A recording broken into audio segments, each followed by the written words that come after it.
Did you know the United States is no longer one of the top 20 happiest countries? So, what's the deal? In today's episode, we have honest conversation, one generation at a time, as we work to identify the reasons for this decline. Good morning, Andrea. Good morning, Jessica. I feel so out of sorts right I now. know. It happens sometimes. True. Does it have you feeling your age and generation? It totally does. And then it makes me question why I'm so weird about patterns and routines. Just creature of habit, girl. I need more coffee. More coffee. Okay, I don't know how much you have seen, Andrea, as in you, and our listeners have seen the many headlines that have drawn a lot of awareness to apparently the United States is no longer one of the top 20 happiest countries. You know, it's funny. If you had not pointed it out to me, if you hadn't said this to me or sent it to me, I would have totally missed it. But Isn't that again, like amazing? I'm not surprised. Right? Well, Hmm. first off, I didn't even know we were ranking countries, Yeah. and so that was new, and Yep. then, I mean, it was just interesting, this headline of like, Hmm. "Dun, dun, dun, we Hmm. have dropped out." Hmm. So, as I started reading through these many articles, because I wanted to look past the clickbait title, Hmm. right, to see the reasons why, there is this common theme in every single one. First, let me give a little backstory. How they come up with this data is it's self-reported data. Yeah, it's just a big global survey with questions on general satisfaction and happiness and how people are doing. But there was a common theme, and that is boomers, baby boomers, are apparently living or reportedly living their best lives, Hmm. while millennials and Generation Z are struggling to keep their chin up. Hmm. And even funnier, as I was going through each article, Gen X, AKA the forgotten generation, is what we Hmm. refer to Gen X as, was literally nowhere to be found in the articles. Yes. Which Yeah. kind of is funny because it proves that they actually are forgotten. Yes, it does. It's fun. I hadn't thought about them at all in a long time, even though for a long time I would say I don't really identify as a millennial because we were born in the End. bridge between the End of X generations. beginning. Yep. Yep. But honestly, as we were looking into all the different generations for this episode, I was like, yeah, I couldn't have told you anything about Gen X. Whoops.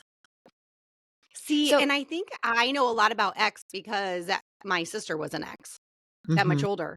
So I know a lot about that. But it was just funny. I'm like, wow, Gen X was literally nowhere to be found in these articles. Yes, And I just actually found that forgotten. fascinating. Yeah. Literally forgotten. I'm like, or they just were like, whatever, I'm not going to fill it out. Who knows? That's true. Very much like doesn't want to be a part of the system. They're just not doing it. Yeah, they're just not doing it.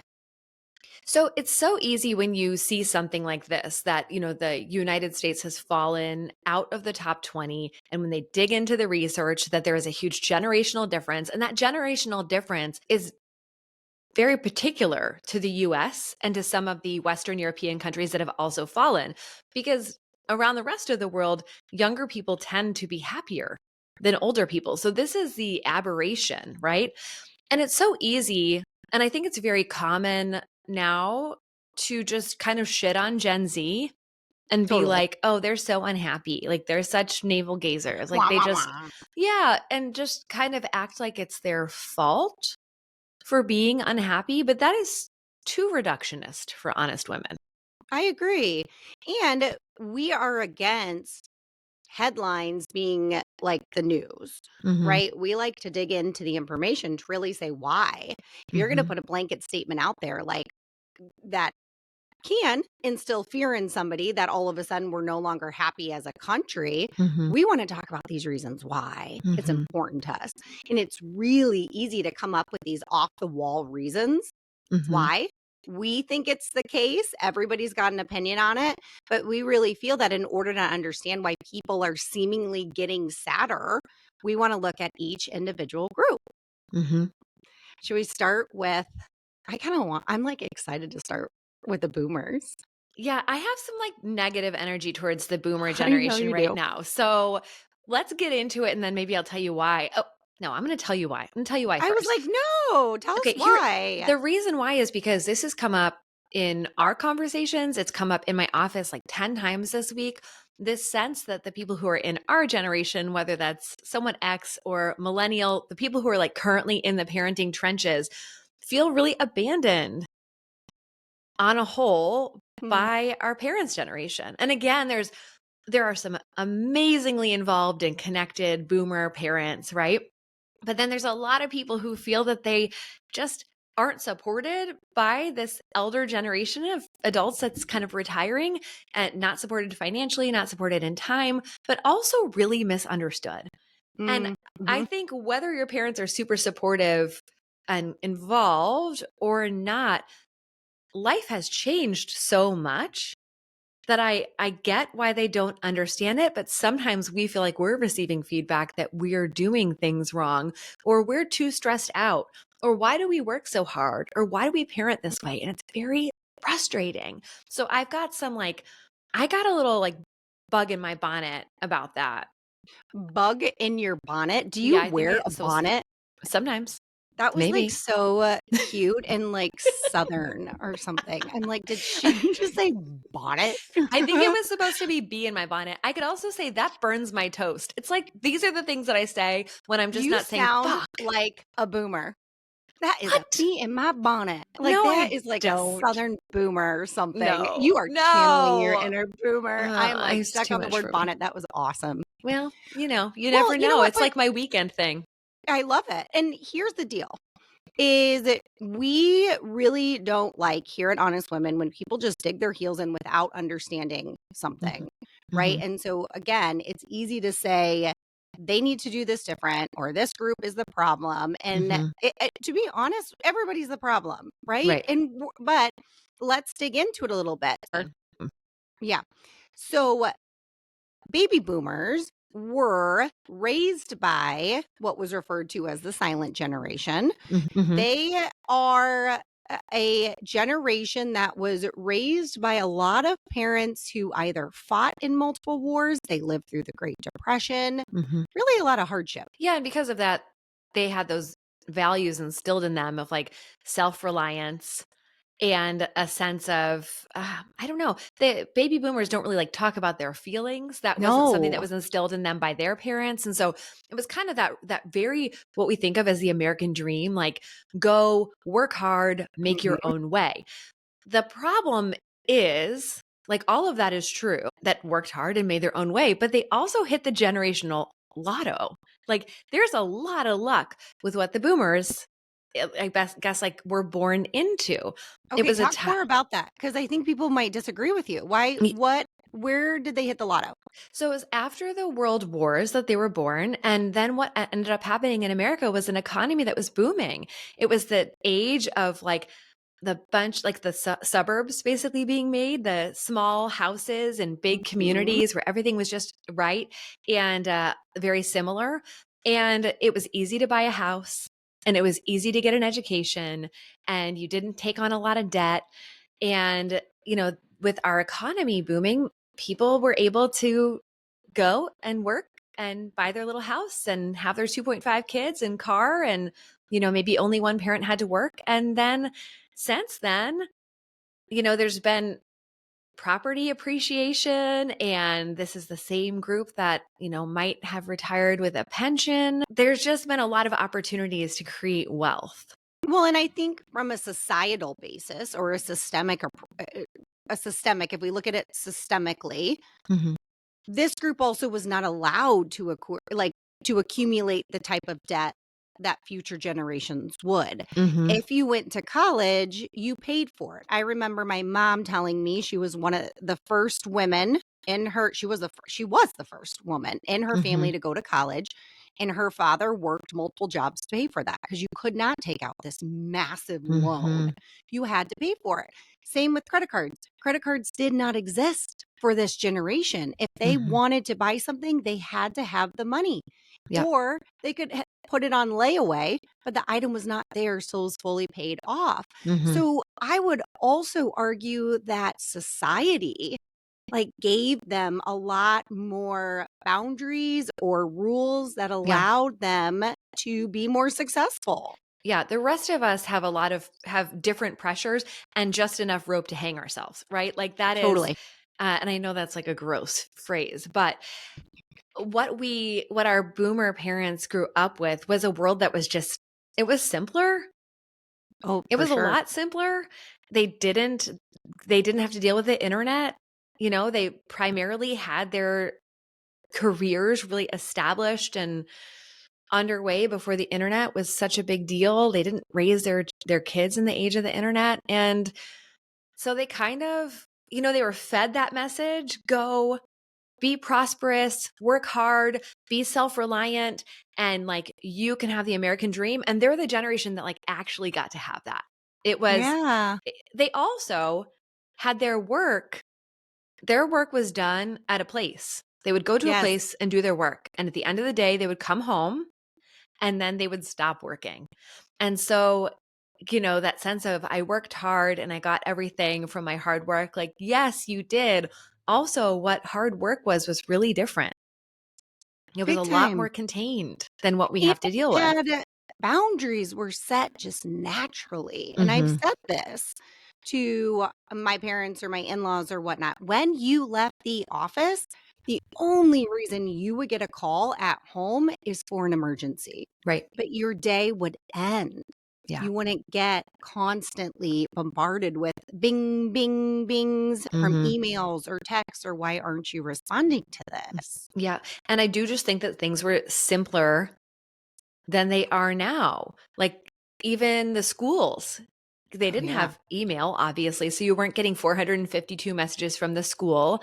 I don't think that boomers were growing up taking their kids to do travel sports. They weren't No, doing travel sports. You know what I no. mean? So it was just everything was a lot simpler. Cooler. I And agree. and so this is a generation now that when they're asked about their happiness, they go, "Well, you know, I grew up in America, the America that we all dream about, and I've amassed for a lot of people some substantial wealth. This is also a group of people that's coming into inheritance right now, if there's inheritance to be had from their parents who were the great scrimpers and savers who also grew through a season of prosperity. And so they've got wealth, they've got early No retirement, debt. no debt, they've got health on their side, right? So this is we are living longer and healthier. So I know this is very stereotypical, but I'm imagining the 65-year-old person who's like, I've got time on my hands and money in my pocket and life is good and they're happy. That's what's borne out by the data. You know what I'm laughing about? So on the way here to start recording, I popped into to Walgreens real quick, Mhm. and there was a gentleman who was in front of me cashing out, and then but he needed something else, and so he went in the store, and the lady that's checking out was like, "Sorry," and I'm like, "It's fine," even though I was really in a hurry, it wasn't fine, but he comes up and he's like, "Oh, ha, ha, ha. Sorry, I'm just a guy in retirement with a lot of time on my hands." He's like, "You know what I'm gonna do next? I don't know. I might go on my boat. I might go to the record store and pick up some new vinyl tracks. I don't know. I got all the time in the world." And Right. it took everything not to be like, "Fuck off." Right. Girl, the same thing happened to me this morning. Stop it. I'm not kidding. I picked up something to eat and this older man held the door. He was probably closer to like 70s probably. He held the door for me and I said, "Do you want to go ahead? You were here first." And he goes, "I got nowhere to go. I Oh, I've got but it was a happy nowhere to go." yeah. He's like, "I've got nothing but time." I'm like, "Time and money. That's what you've got." The one thing that I think that this generation is really like it didn't get captured in this data. And the one thing that I see that is causing a lot of struggle and strife is that this was a generation who, because there wasn't so much like psychobabble in their world, and because they were raised with this idea of like duty and community and family, they don't understand what's happening with their Gen X and millennial children who expect relationship from them and who are quick to say, that's going to deserve a boundary. I might go low contact with you. We're going to have to cut you off because you are saying or doing these things that we don't agree with. They're getting a lot of pushback from the younger generations. And I think that they still don't understand why, but there's a Mhm. lot of strife between the generations, and that definitely hurts the boomer generation for sure. Oh, yes, it does. And before we move to the next generation, I do want to say that I have a different understanding of the boomer generation after hearing Esther Perel speak to this generation. And, I hear the word narcissist applied to this generation all the damn time. Mhm, And I truly believe it's a misuse of the word. I mhm, have seen a true narcissist, and I don't believe that every boomer is a narcissist. I think that's mhm, crap. And, Esther talked about being raised by this generation. And she said, listen, my parents were in a concentration camp mhm, before they came to America. And anybody who lived through World War II or World War I or the Great Depression was literally taught that vulnerability gets you killed. mhm, You do not ask questions. That gets you killed. mhm, And so any of this generation would try to ask their parents a question and it would get shut down right away mhm, because of their lived experience. And I don't know, I'm all about having a different understanding for somebody. And that really did a lot for me and my viewpoints of my family in having parents in the boomer is they were never taught. And again, not to excuse it, but I understand their resistance to this whole emotion and mhm. vulnerability thing based on their lived experience at that time. Yeah, absolutely. And I just think that I have sadness for the distance between the generations. I do I too. think for as much as we can go, they don't understand us. They're like, why is everything that I used to do suddenly wrong? Why Yes. is every word that comes out of my mouth wrong? Why do they expect all of this emotion from me? Why do they expect all of this connection? Why am I not good enough? There's a lot that happens when we just look at a group of people and say, you're doing it wrong. But I mean, we are living in a generation that has overcorrected. Ooh. Okay, so let's talk about some of the differences between Generation X and the boomers and what potentially has contributed to their unhappiness. Hmm. Okay, so Gen Xers were the OG slackers. Gen Hmm. Xers. Okay, so millennials have gotten a lot of heat for being slackers, but Gen X is really where you started to see this. Hmm. And insert like the Breakfast Club, one of my Hmm. favorite, right? Like we Yep. start to see where they were like looked at as this lazy generation. Yeah, there's also a sense of bucking the system. I haven't seen Breakfast Club in a long time, but I Oh, remember so that good. guy in the jacket and the fist raised. It was just kind of like a stick it to you. Mhm. I'm my own person. I don't have to be part of this stuff. So a lot of independence that went directly against all the systems that the boomers were part of. Totally. And Gen X got screwed a little bit here because if we look at when they entered the workforce, Hmm. and based on when we had just recessions that hit, they got a very small window of opportunity. It's only a few years, just if we look at historical data, where they were kind of the ones in the workforce. They were the majority of people in the workforce. Hmm. Yeah, this must be why they seem somewhat forgotten, because 100%.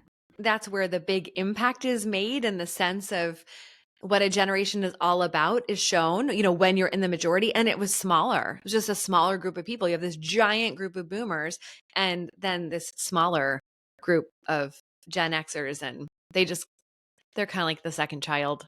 They kind of, Sorry. I mean, they really are because Hmm. they joined the workforce, a lot of them in 19.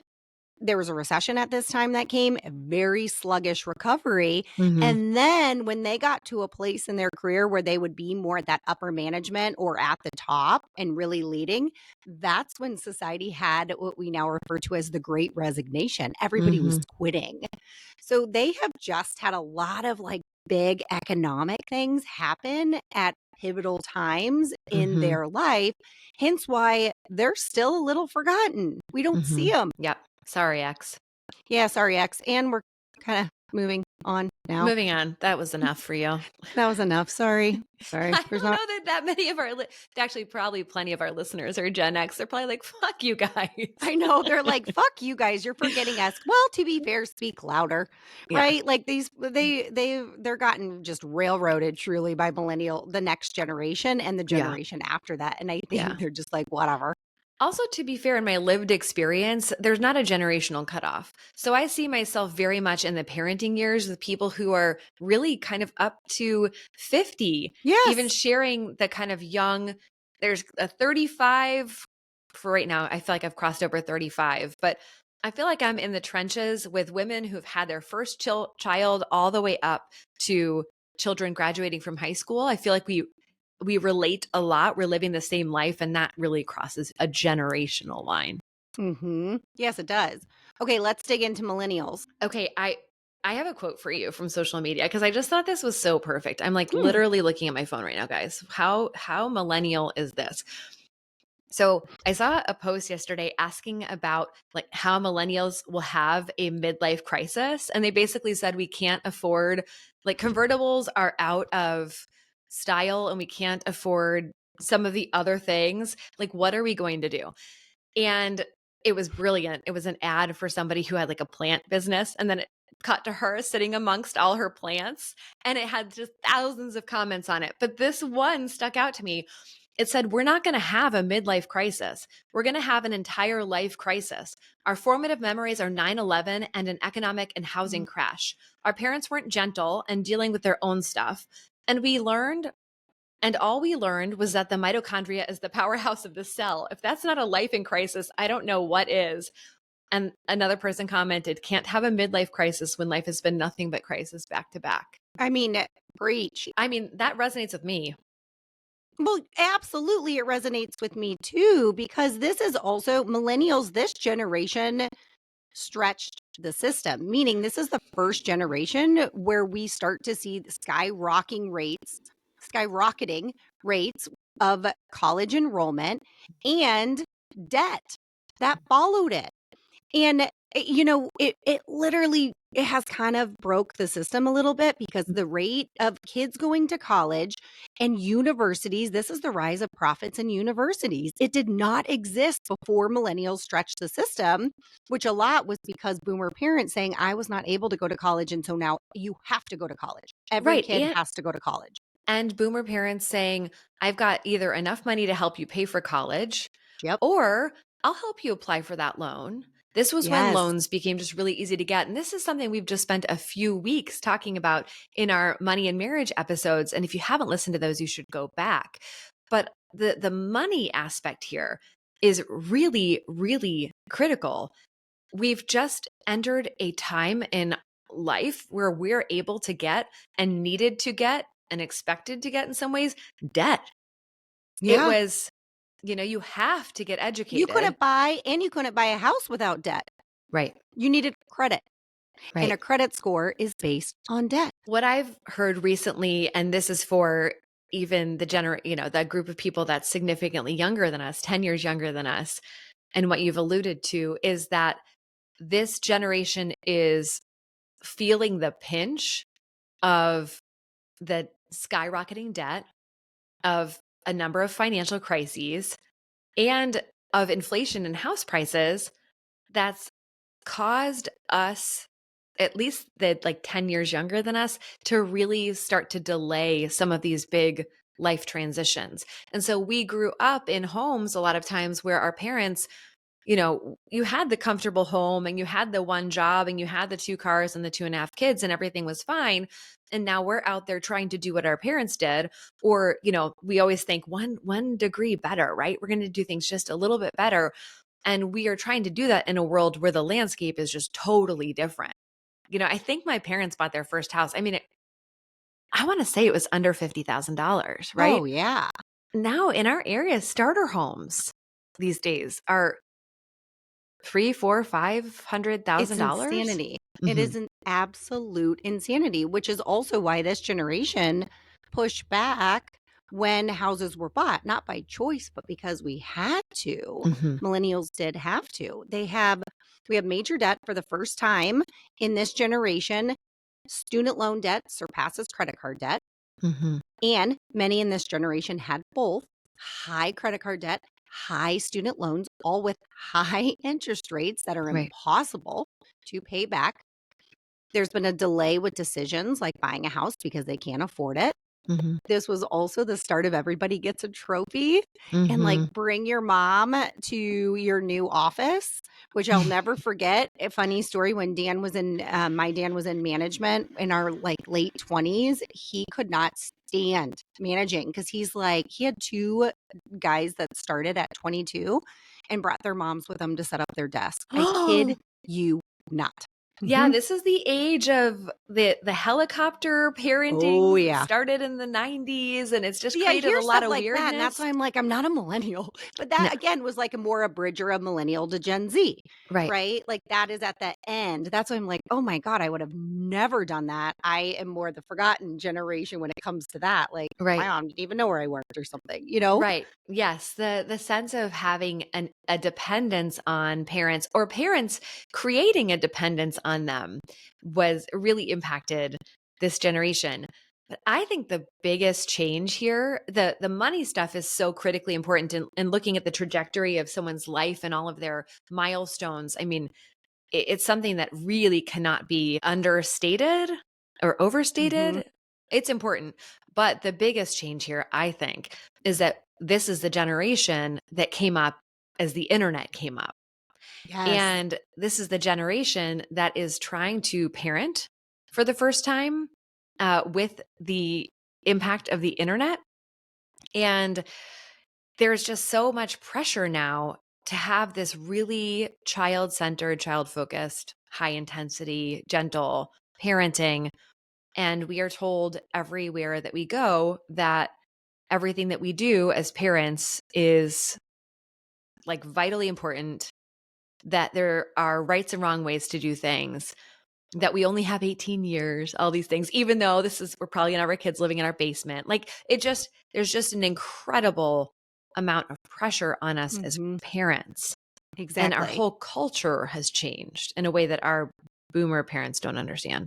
So Gen Z, and we're going to be talking a lot more about this generation in an upcoming episode that we have. But really, this generation is all of the above, as in everything that the millennials experienced, as well as COVID lockdowns. Mhm. We're really now seeing with both the millennial generation, the Gen Z, and now upcoming this whole idea of modern day loneliness. Mhm. And I think that modern day loneliness is really why the discrepancy Mhm. between the older generation and the younger generations is so apparent in all of these surveys. Yeah. This generation especially has had to come up in a time they've had to spend their childhood in a time that was marked by the internet.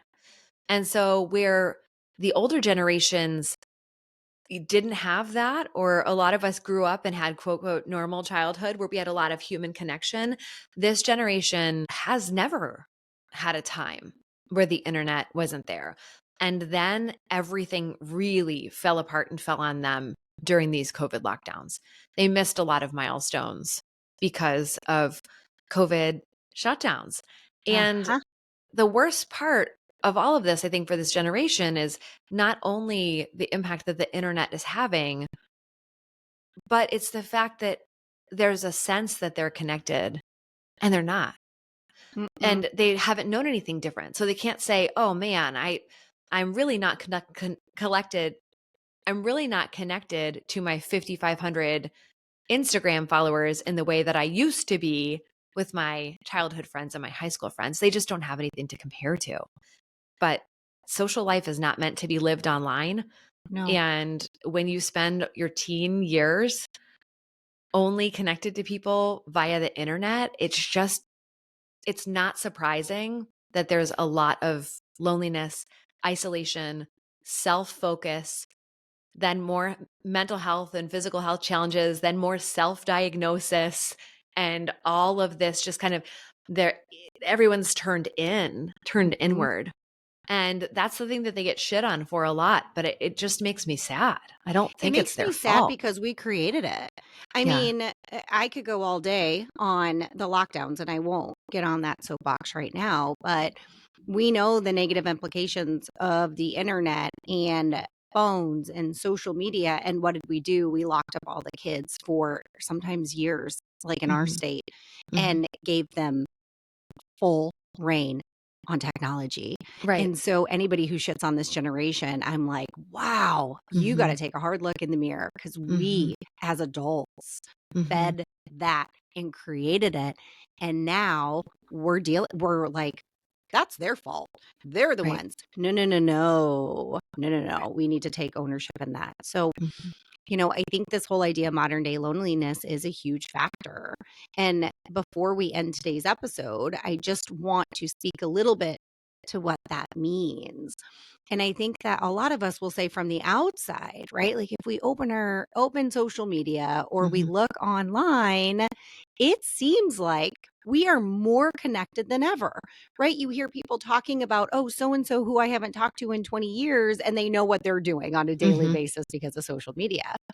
But what about the silent suffering that many of us are doing? We know what somebody we haven't talked to in 20 years fed their kid for breakfast, but does your friend down the street know how much you're struggling with your Mhm. everyday life?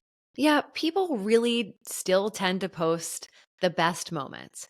And even when we post the challenging or worst moments, it's still curated and it's not shared. There's just such a difference between consuming details of someone's life or blasting out details of your own life and actually connecting.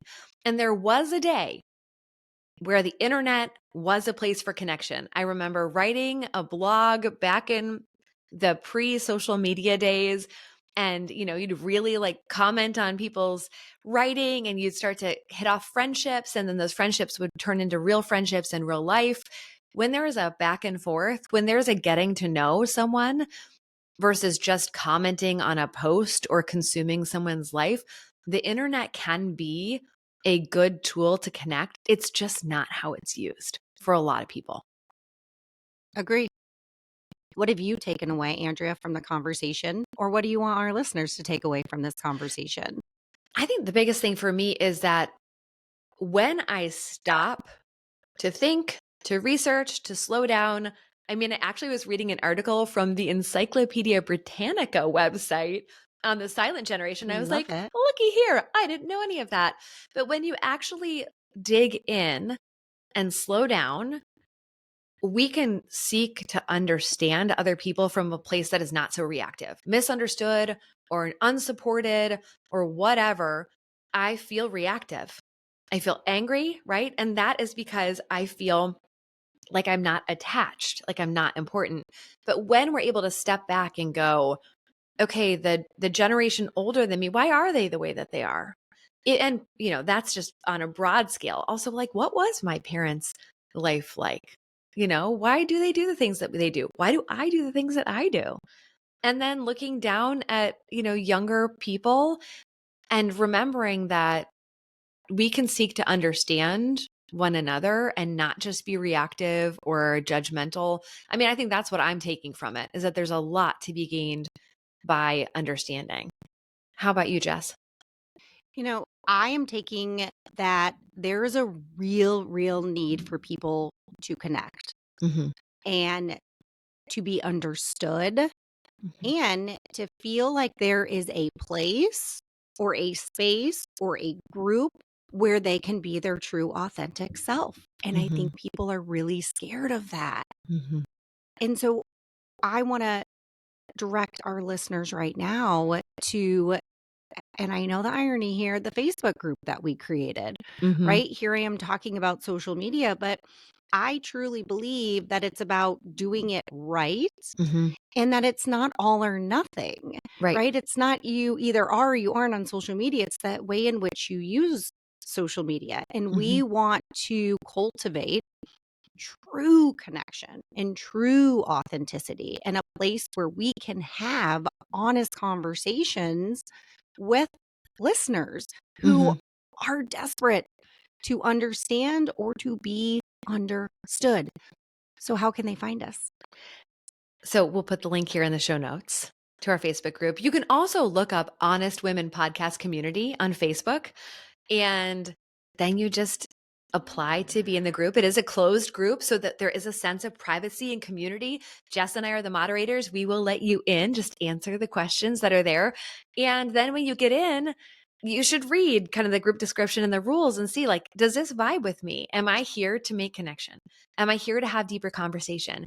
Am I here to be able to say, me too? Because there's so much tremendous healing power in, and I've seen this in other places on the internet, being able to post something, I'm really struggling with this, and have 10 or 20 or 30 people say, I know exactly what that's like.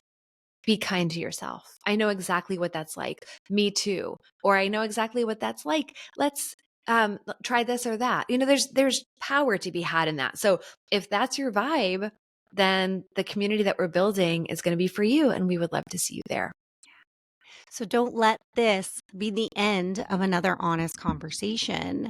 Head on over to Facebook, look up Honest Women Podcast Community, and join us in real, authentic conversation.